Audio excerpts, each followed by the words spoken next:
Sir, యుద్ధ సమయంలో అంతసేపు భగవద్గీతను బోధించడం సాధ్యమేనా అని చాలామందికి డౌట్ ఉంటుంది. నిజమే మరి. ఇది చాలామందికి కూడా వచ్చేటువంటి అనుమానమే. ఒకవైపు యుద్ధం జరగబోతున్నది. యుద్ధం జరగలేదు.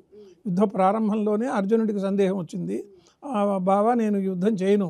అటువైపు అంతా కూడా బంధువులు, మిత్రులు ఉన్నారు.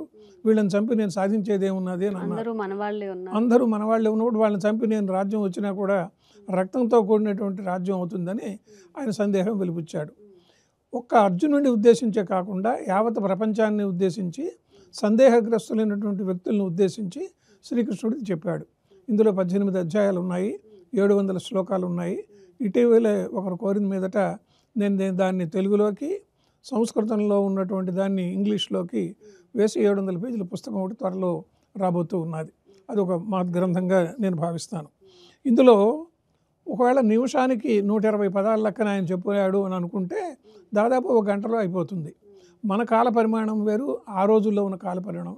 కాబట్టి ఇది తప్పనిసరిగా ఆయనకు తీర్చవలసినటువంటి సందేహాల కోసరంగా శ్రీకృష్ణుడు చెప్పినటువంటి గీతాబోధగా మనం భావించాలి.